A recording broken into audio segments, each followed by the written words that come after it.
Bonjour et tout d'abord merci à Bruno Lamont, merci au collectif Roosevelt d'avoir associé Alternative économique à vos travaux. C'est toujours avec plaisir et intérêt qu'on fait des heures supplémentaires pour défendre la réduction du temps de travail.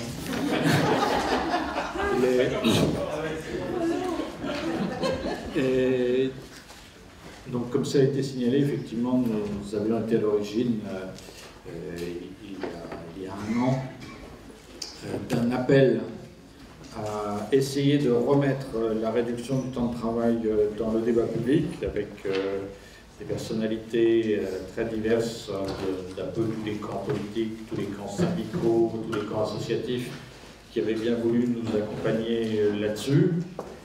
Je dois dire que, bien que cet appel ait retenu toute l'attention du collectif Roosevelt, au vu de la campagne électorale telle qu'elle se déroule, je ne suis pas sûr qu'on ait atteint notre objectif sur ce plan. Mais effectivement, une autre question est plus présente aujourd'hui dans le débat public, celle du revenu universel. On va discuter, je pense, de l'articulation ou de l'opposition possible entre ces deux idées et ces deux projets.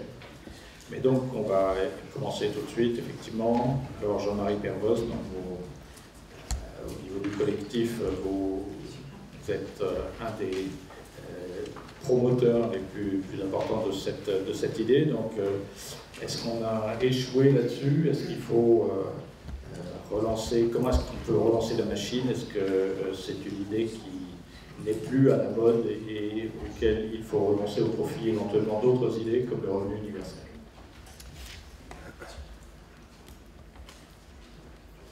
Merci Bruno, merci Guillaume Duval. C'est difficile de parler du temps de travail du côté de Guillaume Duval, j'essaie de ne pas dire trop de sottises. En fait, on ne devrait pas se dire est-ce qu'il y a les pour et les anti-réduction du temps de travail. Il n'y a que des pour dans le débat. Même M. Fillon est pour la réduction du temps de travail. Simplement, il pense que certains doivent bosser 39 ou 40 heures et que d'autres doivent bosser 20 heures. Il ne le dit pas comme ça.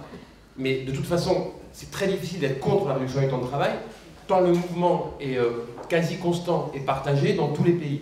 Donc en fait, on est nous-mêmes les héritiers d'une, sans doute, et on s'est fait peut-être piéger dans le langage par cette expression de réduction du temps de travail, puisqu'en tout cas le collectif Roosevelt, alors on pourra en parler peut-être pour la sobriété tout à l'heure, mais à ce stade ne défend pas que la France au global travaille moins d'heures.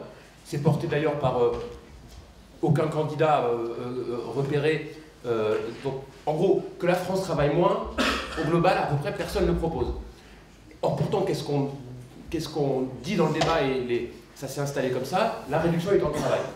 Donc moi, je propose d'abandonner momentanément et volontairement, pour caricaturer un peu cette expression de réduction du temps de travail.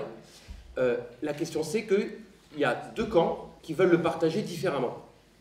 Mais c'est bien deux camps qui veulent quand même le partager. C'est-à-dire que les réformes Hartz en Allemagne ont partagé le temps de travail en disant il y a ceux qui sont à temps plein et il y a ceux qui auront juste 18 ou 20 heures. En Angleterre, les mini-jobs, qu'est-ce que c'est d'autre qu'un partage du temps de travail? C'est des gens qui ont les travailleurs 0 heure comme on appelle, c'est-à-dire qu'ils sont chez eux, ils attendent que le téléphone sonne pour aller travailler quelques heures. C'est du partage du temps de travail. Et donc en fait, on arrive même, et c'est plutôt une bonne nouvelle, c'est que ça pourrait simplifier, peut-être qu'il faut qu'on mette un effort là-dessus. Il y a uniquement des gens qui souhaitent, des camps, qui souhaitent partager le travail de manière différente.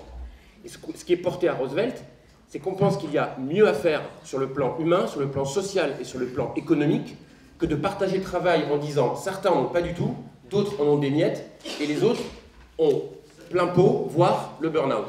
On considère que ce n'est pas la façon la plus intelligente et la plus efficace de partager le temps de travail.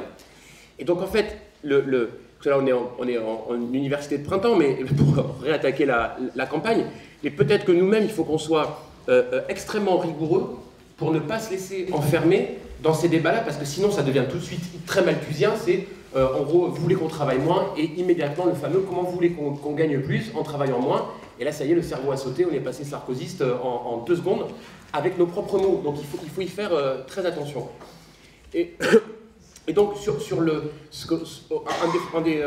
un des fondements d'analyse qu'on a à Roosevelt, c'est-à-dire que quand on regarde réellement les différentes modalités de partage du travail qui sont à l'œuvre, c'est-à-dire pour faire simple, globalement, Allemagne, Angleterre et pays scandinaves, eux, ils ont dit, nous, notre façon de partager le travail, ça a été d'avoir mis un salarié sur 4 à mi-temps.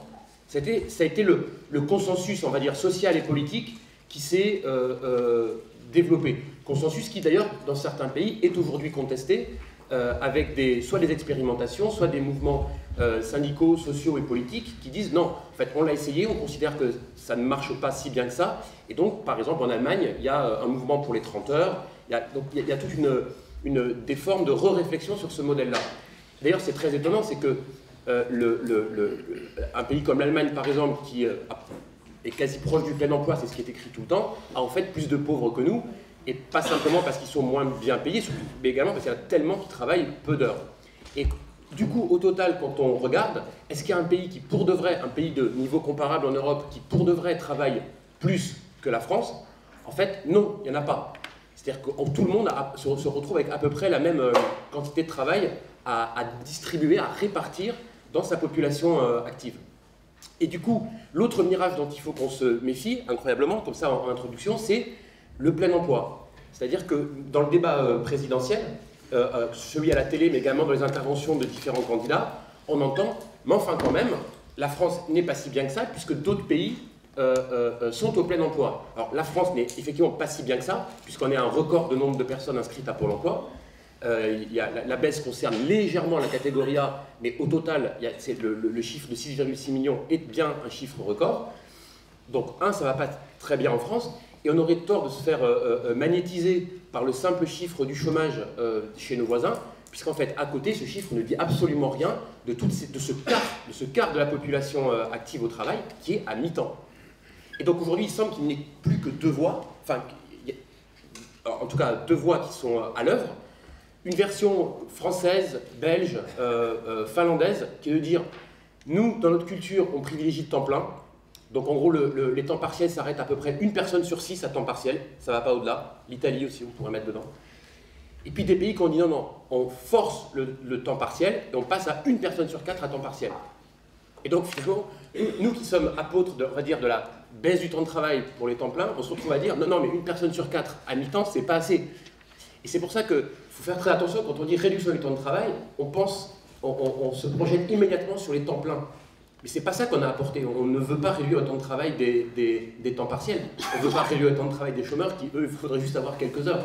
Donc, vraiment la question qui est à l'œuvre là, c'est est-ce qu'on peut répartir le temps de travail d'une autre façon que le quart de personnes à mi-temps, et donc forcément payé à mi-revenu de certains pays, ou les 10% de chômeurs qu'on a en France, en Belgique et ailleurs.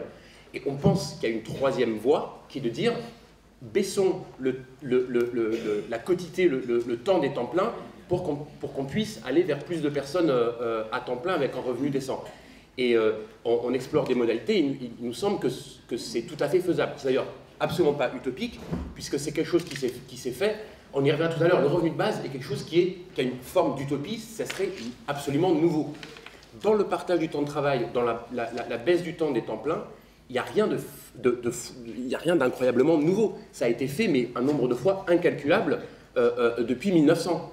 Donc là, notre idée n'est pas d'inventer quelque chose de nouveau, même si on peut être créatif au niveau du financement, mais ce n'est pas d'inventer quelque chose de nouveau, c'est plutôt de reprendre un mouvement qui s'est fait par palier. Il faut se méfier du côté mouvement naturel. Mouvement naturel, c'est soit ça se fait par le marché d'une manière pas forcément décidée, pas forcément équilibrée, et pour le reste, il faut bien qu'il y ait des lois qui soient votées au Parlement. Le dimanche, le samedi, les congés payés, les 39 heures et 35 heures, c'est des lois qui ont été faites au Parlement. Donc il y a un moment donné, il faut arriver à dégager une majorité politique et donc trouver les bons arguments pour ce faire. Et là, on peut trouver des alliés, y compris sur les questions d'environnement et aussi sur les questions de revenu de base, donc il y a des choses à déverrouiller, à compléter et à enrichir ensemble.